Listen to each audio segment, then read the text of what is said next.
Hi, my name is Shane. And my name's Finn. Once upon a time, an ancient ant was building a home. Cold weather was around the corner, and she knew she needed shelter.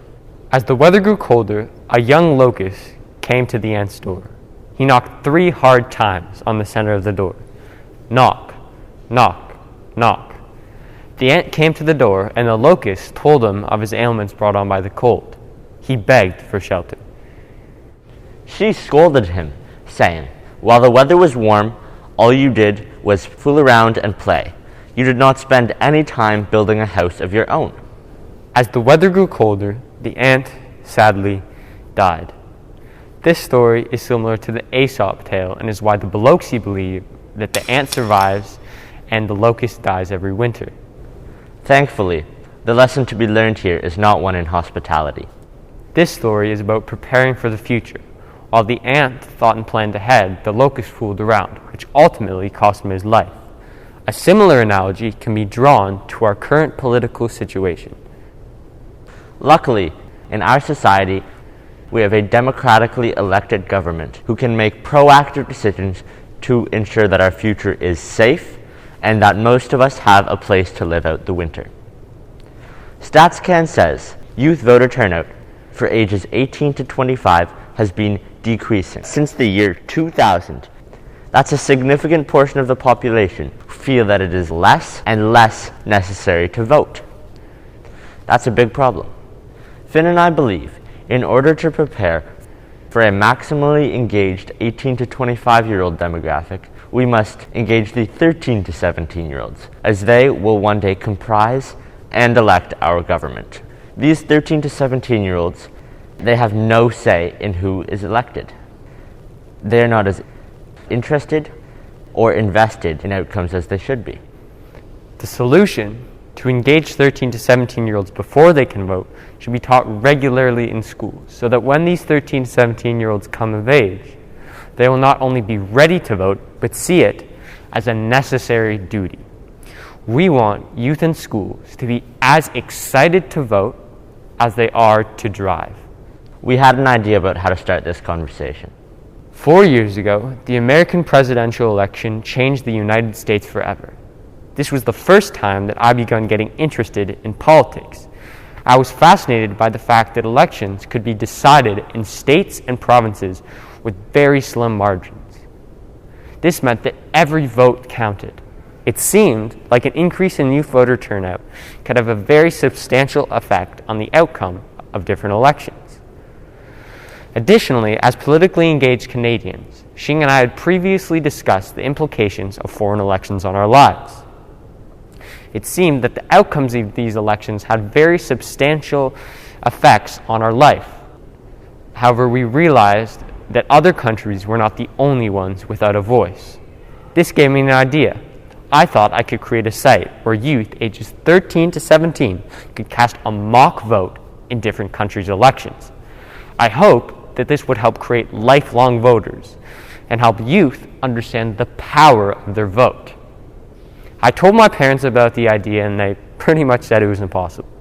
They were worried about issues like cybersecurity and voter fraud. I thought about these issues for 2 years, but when the Canadian federal election came around, I knew this was my time to create the site. Yes, there were problems, but I kept going. I was going to call the site Youth Vote. Finn and I, as previously mentioned, had discussed the impacts of foreign involvement on politics. I was not at the time working on the website. When he asked me whether I wanted to work on the site, I was dubious. I was still learning how to use Google Drive and make folders on my computer. A website seemed a bit out of my league, but he asked me to write about Canadian politicians and their standpoints on certain controversial issues, and I knew I could do that, so I agreed to join him. On August 14th, 2019, we successfully launched the Canadian version of our site. Youth could cast a mock vote for the Canadian political party which they felt best represented their views. However, we had a little bit of an issue. We did not know how to reach the thousands of youth who we wanted to use our site. In fact, we only reached 75 youth. But We had a website, we had an approach, and that was something. After assessing our impact from the 2019 Canadian federal election, we decided to run our site in the US for the 2020 American presidential election.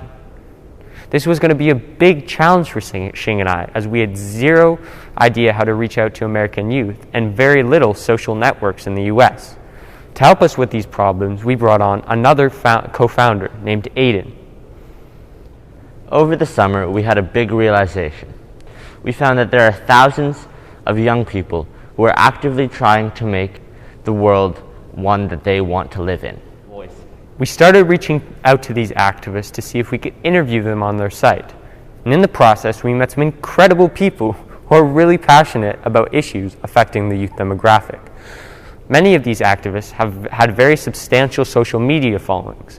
And when we reached out to them to see if they could repost our site on their platforms, they agreed. With a strong social media strategy and a site that was adapted for the American presidential election, we reached 3.5 times the amount of votes that we did in the Canadian federal election. We also, very importantly, learned a lot about what young people really care about. A youth, age 17, when asked what their biggest concern about the future was, said, "My biggest concern about the future is people continuing to ignore pressing societal, cultural, and environmental issues." Another youth, age 16, when asked the same question, wondered, "Will anything ever really be done about climate change?" We'd absolutely love to keep on working with young people who feel that it is very important to give youth a voice in issues that matter to them. Through this ongoing project, we've also learned a few very important lessons. The first being that if you have an idea, no matter how small, if you pursue it with passion and rigor, you can always make it into something. You never know when your next carpool conversation on the way to hockey will turn into a website. By reading the various survey responses from youth that we got on our site, we realized that youth are really keen to vote. This excitement leads Xing and us to believe that if we keep engaging youth in politics, the democracy of tomorrow will be in the right hands. Thank you.